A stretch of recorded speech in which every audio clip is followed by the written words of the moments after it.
Assalamualaikum dear students. Today I will discuss one of the most important story, Two Words, written by Isabel Allende. Dear students, आज की video में मैं discuss करने वाली हूँ एक स्टोरी को टू वर्ड्स जिसे लिखा है एजाबेल ने. डियर स्टूडेंट्स, आज की वीडियो में मैं एजाबेल की बायोग्राफी, टू वर्ड्स की समरी और इसके मेन कैरेक्टर को डिस्कस करने वाली हूँ. तो शुरू करते हैं आज की अपनी वीडियो. सबसे पहले मैं डिस्कस करूँगी एजाबेल की बायोग्राफी. एजाबेल जो है वो पैदा हुई हैं अगस्त 1942 इन लीमिया पेरो में पैदा हुई हैं और इन्होंने 2010 में रिसीव किया था एक नेशनल लिटरेचर प्राइज़ भी. इसके अलावा 2004 में ये इंडक्ट हुई into America academy of arts and letters और बाद में ये अमेरिका सिटीज़न भी बन गई और अभी भी ये कैलिफोर्निया में अपने हस्बैंड के साथ रहती हैं. अगर हम इसकी फाउंडेशन की बात करें तो एजाबेल ने 1996 में एक फाउंडेशन जो है उस पर काम किया, उसको स्टार्ट किया, लाइक उसका नेम एजाबेल एलेंडे फाउंडेशन रखा.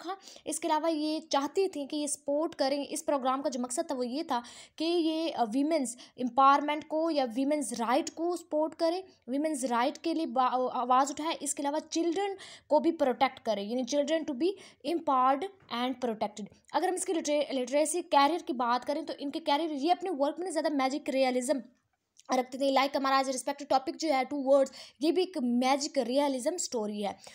एजाबेल जो है वो डिफरेंट स्टाइल यूज़ करती होती थी अपने वर्क को लिखते हुए. इनकी जो बुक्स हैं उसको ट्रांसलेट किया गया 30 लैंग्वेज में और बहुत ज़्यादा इसकी मिलियन कॉपीज़ जो है वो सॉल्ड हुई. इसके अलावा इन्होंने 3 मेजर मूवीज़ भी लिखी अपनी बुक में, लाइक एफ्रोडिट, एवोलेवनिया हो गया, gifts for a sweet heart हो गया. इसका जो स्टोरी है टू वर्ड्स वो भी बेसिकली किसकी कलेक्शन में है? एवेलोना की कलेक्शन में ही ये स्टोरी है. अगर हम इसके अवार्ड की बात करें तो इसे डिफरेंट अवार्ड्स मिले. इसे ऑथर ऑफ द ईयर भी कहा गया. 1984 में इसको ये अवार्ड मिला. इसे नॉवल ऑफ द ईयर 1983 में मिला. बुक ऑफ द ईयर भी इसको मिला. Best novel 1985. Feminist of the year award भी इनको मिला. इसके अलावा हिस्पैनिक हेरिटेज अवार्ड भी इनको लिटरेचर में मिला. Chilean national prize for literature भी इसको मिला award. Hans Christians Andersen literature भी 2011 में इसको अवार्ड मिला. ये डिफरेंट अवार्ड से इनको नवाजा गया. अगर हम इसके फेमस नॉवेल्स की बात करें, द हाउस ऑफ स्पिरिट्स हो गया, द प्रोक्लाइन फैट लेडी हो गया, of love and the house of the spirits of love and shadow in work लिखा. Novel the infinite plan, portrait in a sepia, my invented country, forest of the paganians, soul and kingdom of the golden dragon, the sum of our days, daughter of fortune, city of bears. इस तरह के famous जो है novel लिखे एजाबेल ने. तो dear student, ये थी इसकी शॉर्ट सी बायोग्राफी. अब हम डिस्कस करते हैं अपनी स्टोरी को.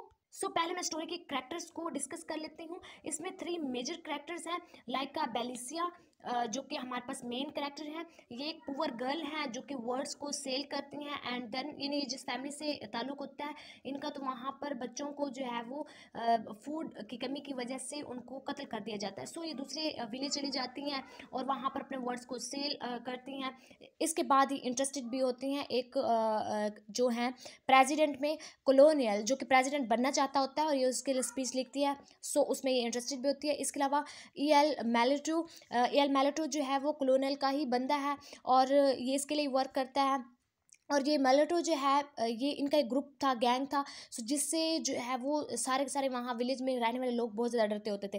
कॉलोनल जो है ये बेलिसिया में इंटरेस्टेड हो जाता है एंड में, स्टोरी के एंड में. और स्टार्ट में जो है वो बेलिसिया से कहता है कि वो एक स्पीच इसको लिख के दे, जो कि वो प्रेसिडेंट बनने के लिए वो स्पीच जो है वो उसको पढ़ना ज़रूरी है. वो ऐसे स्पीच लिखे जिससे लोग बहुत ज़्यादा इम्प्रेस हो जाएं और इसको प्रेसिडेंट जो है वो इलेक्ट कर दें.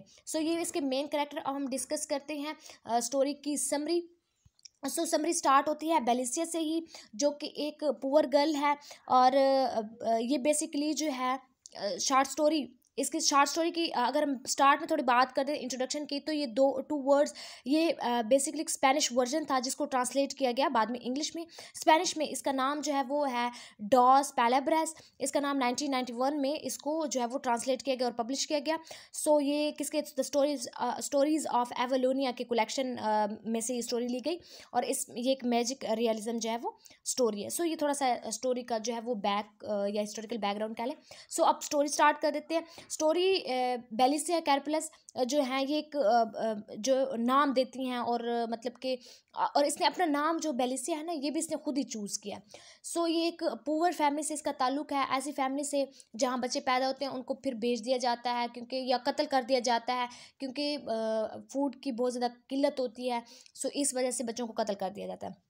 अब बेलिसिया को पता था इन सब का, तो बेलिसिया ने क्या किया, अब ये वहाँ से उस विलेज से भाग गई, मतलब अपने माँ बाप से भाग के दूसरे विलेज चली गई।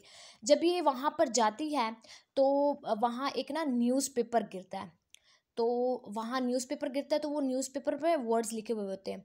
सो वो ना किसी आदमी वहाँ पर होता है, उससे पूछते हैं कि ये क्या है। सो वो बताता है कि ये न्यूज़पेपर है, इसके ऊपर वर्ड्स लिखे हुए हैं। वो कहते हैं ये वर्ड्स क्या होते हैं। वो कहते हैं वर्ड्स जो है, वो आदमी उसको बता रहा है कि जो वर्ड्स होते हैं ना, ये कम्युनिकेट करने में इस्तेमाल होते हैं, ये इसमें आपस में बातचीत करने के लिए वर्ड्स इस्तेमाल होते हैं। सो ये सोचती है कि क्यों ना मैं कुछ वर्ड्स सीख लूँ और इसको ना सेल आउट करूं। ये ज़्यादा प्रोस्टिट्यूट बनने से और किसी के घर मुलाजमत करने से ज़्यादा बेहतर है कि अपना मतलब हक हलाल का कमाया जाए। सो बेलिसिया जो है वो डिक्शनरी सीखती है, A to Z सारी डिक्शनरी सीखती होती है, और ताकि ये जो है डिफरेंट इसके पास विकैब आ जाए, डिफरेंट वर्ड्स आ जाए। सो इस तरह ये डिक्शनरी सीख लेती है, और इसके बाद ना ये वहाँ पर ना एक स्टॉल लगा लेती है, इन दूसरे विलेज में जहाँ पे गई हुई है, डिक्शनरी सीखी सारा कुछ, वहाँ पे स्टॉल लगा लेती है।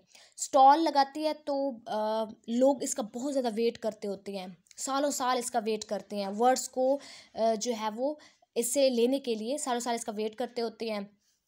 और वहाँ पर एक गैंग आ जाता है, घोड़ों पर सवार होते हैं लोग। EL मैलेटो वहाँ पर एक उनका मेन होता है। सो ये जो गैंग होता है, इससे ना यानी जो घोड़ों पे सवार लोग होते हैं, इससे बहुत ज़्यादा वो विलेजर डरते होते हैं, छुप जाते हैं। अब बेलिसा के पास ये आते हुए कहते हैं हमें तुम ही चाहिए, हम तुम्हारे पीछे आए। इसको किडनैप करके जो है ले जाते हैं। अभी कहाँ लेके जाते हैं, क्लोनल के पास। अब क्लोनल बेलिसा से कहता है कि तुम मेरे लिए स्पीच तैयार करो। अब उस स्पीच में आपने बड़े इंप्रेसिव वर्ड यूज़ करने हैं, और वो स्पीच तैयार को जो कि मैं प्रेसिडेंट बनने के लिए जो है उस स्पीच को पढ़ूं और लोग मुझसे इम्प्रेस हों और मुझे वो एज ए प्रेसिडेंट एलेक्ट करें। सो बेलिसा को उस पर तरस आ जाता है, और ये इंटरेस्टेड भी हो जाती है कॉलोनल की पर्सनैलिटीज़ में, और इसमें इन्वॉल्व हो जाती है, और इसके लिए जो है वो एक स्पीच तैयार करती है। इसके बाद कॉलोनल कहते हैं कि तुम बार बार पढ़ो ताकि मुझे स्पीच याद हो जाए, समझाओ। तो वो एक दफ़ा पढ़ती है, इसको समझ नहीं आती, दूसरी तीसरी दफ़ा पढ़ती है तो इसको समझ आ जाती है, कुछ ना कुछ वर्ड्स जो है वो सीख जाता है, और उसे क्लियर वो चीज़ हो जाती है। इसके बाद बेलिसिया जो है वो वापस आ जाती है। अब ये बेलिसिया सॉरी इसे ना कॉलोनल को 2 वर्ड्स बताती है। वो कहती है कि जो मुझे यानी ये से मनी का पूछता है, भाई कितनी मनी तुम्हें चाहिए। तो बेलिसिया कहती है, कॉलोनल पूछता है कि कितनी मनी चाहिए, तो बेलिसिया बताती है कि मुझे 50 रुपीज़ चाहिए। तो वो 50 उसी टाइम दे देता है। उसके बाद ये कहते हैं कि जो मुझे ना पे करता है, अच्छा पे करता है, तो ये ज़्यादा पैसे देता है वर्ड्स के, तो मैं उसको 2 वर्ड्स फ्री में देती हूँ। तो अब ये बेलिसिया इसको 2 वर्ड्स फ्री में देती है। अब कॉलोनियल उस 2 वर्ड्स से कॉलोनियल की सारी लाइफ जो है वो चेंज हो जाती है, यानी वो टोटली उसकी लाइफ जो है वो सुधर जाती है, या कह लें वो बहुत ज़्यादा चेंज हो जाता है। अब एलमोल्टो जो है वो इससे इस बात से बड़ा गुस्सा आता है कि ये क्यों इतना चेंज हो गया, कॉलोनियल को चेंज नहीं होना चाहिए। सो कॉलोनियल को ये कहता है कि तुम अपने 2 वर्ड्स उसको वापस दो। ये दोबारा बेलिसिया के पास मेलेटो चला जाता है, और इसको ले आता और कहता है कि तुम अपने 2 वर्ड्स वापस लो जादूगरनी, तुमने कॉलोनियल को बिल्कुल चेंज कर दिया है। तो ये 2 वर्ड्स जो हैं, अब ये जैसे जाती है बेलिसिया, कॉलोनल जो है इसका हाथ पकड़ लेते हैं। तो अब एलमेल्डो और सबको ये बात क्लियर हो जाती है कि ये जो 2 वर्ड्स हैं, इसने कॉलोनल को बिल्कुल चेंज कर दिया। और अब वो हैरान भी है कि ये 2 वर्ड्स हैं कौन से। ये काफ़ी पूछता भी है कॉलोनल से, सब पूछते हैं कि 2 वर्ड्स कौन से हैं, लेकिन कॉलोनल नहीं बताता कि वो 2 वर्ड्स कौन से हैं, कौन से 2 वर्ड्स बेलिसिया ने मुझे दिए हैं। सो इस तरीके से अल्मेल्टो और सबको क्लियर हो जाती है ये बात कि कॉलोनल ने अब चेंज नहीं होना, और यहीं पर ये स्टोरी जो है वो एंड हो जाती है। इन शॉर्ट ये स्टोरी जो है वो 2 वर्ड्स पर है, वो 2 वर्ड्स जिसने कॉलोनल की लाइफ चेंज कर दी, और वो 2 वर्ड्स दिए किसने, बेलिसिया ने दिए। सो अब वो 2 वर्ड्स के बारे में सब इससे पूछते हैं, लेकिन वो 2 वर्ड्स के बारे में जो है किसी को भी नहीं बताता। तो डियर स्टूडेंट, ये थी एक शॉर्ट सी स्टोरी, और इसमें 2 वर्ड्स की मैंने बायोग्राफी भी 2 वर्ड्स में मैंने एसएबेल की बायोग्राफी भी डिस्कस की, इसके करैक्टर भी डिस्कस किए, और इसकी शॉर्ट सी स्टोरी भी डिस्कस की।